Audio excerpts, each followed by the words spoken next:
अस्सलाम वालेकुम नाज़रीन, कैसे हैं आप सब। उम्मीद है आप सब ठीक होंगे, बिल्कुल खैरियत से होंगे। आज हम बनाने लगे हैं शामी कबाब और इसकी रेसिपी बहुत ही आसान, बहुत ही जल्दी से तैयार होने वाले हैं। आपको दिखाते हैं। ये मैंने सिर्फ सिस्टर समझ रही थी ये उबला हुआ है और वो चखने लगी थी, तो उसको मैंने बताया कि ये उबला हुआ नहीं है। आपको भी ऐसे लग रहा होगा कि जैसे ये मैंने उबाल के रखा हुआ है। जी नहीं, ये मैंने उबाला नहीं है इसको, ये कच्चा ही है। इसका सिर्फ क्या किया है, मैंने इसको एक बॉयल दिलवाया है और इसकी जो मैल होती है ऊपर से वो सारी जो पानी था वो सारा रिमूव करके इसको निकाल लिया है। और अब मैं इसको जो है दोबारा से कुकर में डाल के फिर हम इसको बनाएंगे। तो ये उबला हुआ नहीं है, इसको सिर्फ हमने इसकी मैल उतार के और वो निकाल लिया है गोश्त। ठीक है। एक बड़े साइज़ का प्याज है, उसको मैंने टुकड़ों में काट लिया है। ठीक है। एक ये जो टुकड़ा है अदरक का है, थोड़े से लहसुन के जवे हैं। एक प्याली मैंने ली है चने की दाल और उसको धो के भिगो लिया है। ठीक है जी।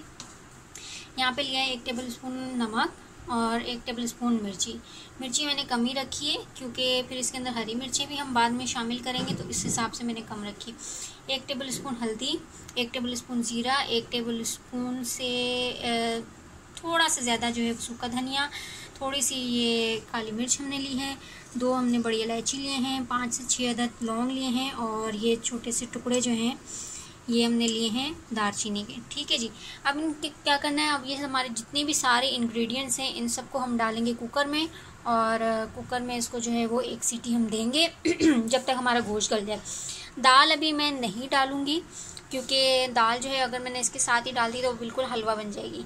जैसे ही थोड़ा सा गोश्त जो है वो टेंडर हो जाएगा, गल जाएगा, उसके बाद जो है मैं दाल शामिल करूँगी। ठीक है जी। देखिए जी, सारा मसाला मैंने इसके अंदर ऐड कर दिया है और अब मैं इसको बस आंच तेज़ करके इसको सीटी देंगे हम ताकि गोश्त हमारा गल जाए।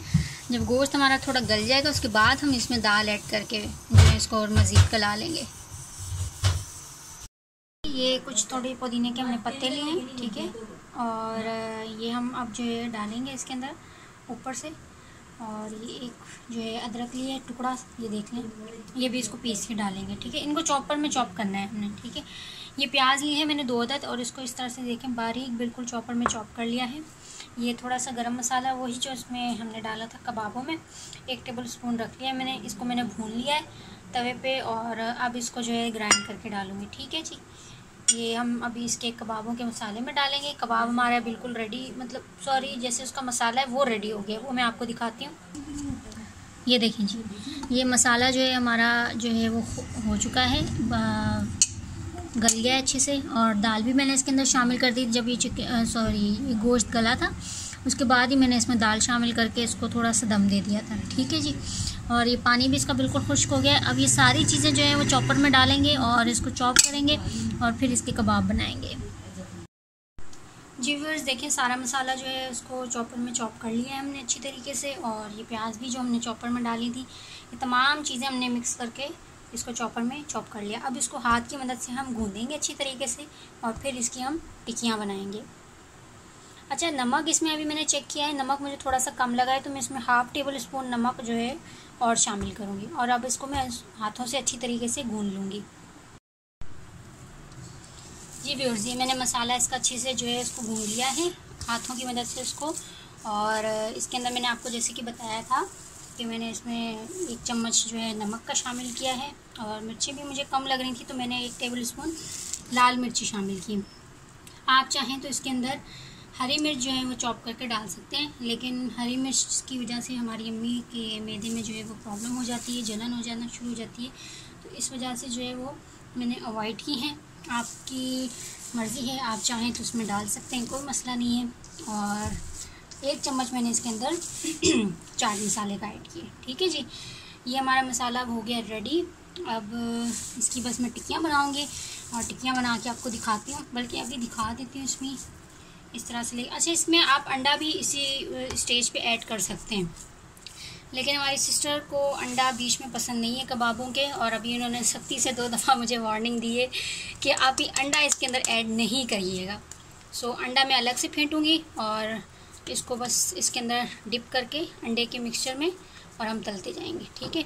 इस तरह की शेप आप बना लें। शेप का क्या है जी, कोई भी बना लो, कोई मसला नहीं है। लंबियाँ बना लो तो चौड़ियाँ बना लो, गोल बना लो, कुछ भी बना लो, वो आपकी मर्ज़ी है। ठीक है जी, ये हमारी एक बार पैटी तैयार हो गई है। ठीक है, कबाब की ये शेप है।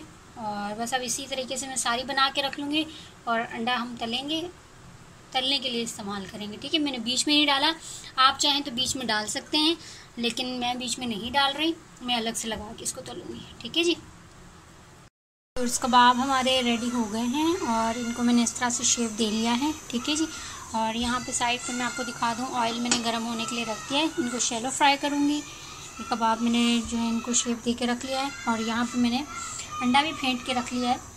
और अब इसको जो है अंडे के अंदर डिप करूँगी। डिप करने के बाद जो है इसको ऑयल में हम डालते जाएंगे।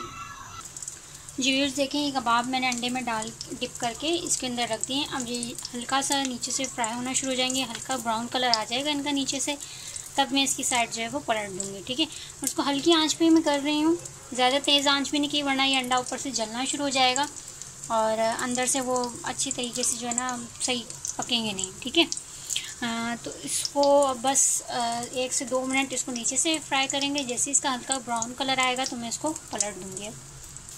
ये देखिए जी कितना अच्छा सा दूसरी साइड से हमें कलर आ चुका है कबाबों का, और ये तकरीबन 3 से 4 मिनट के अंदर अच्छे से आपके फ्राई भी हो जाएंगे।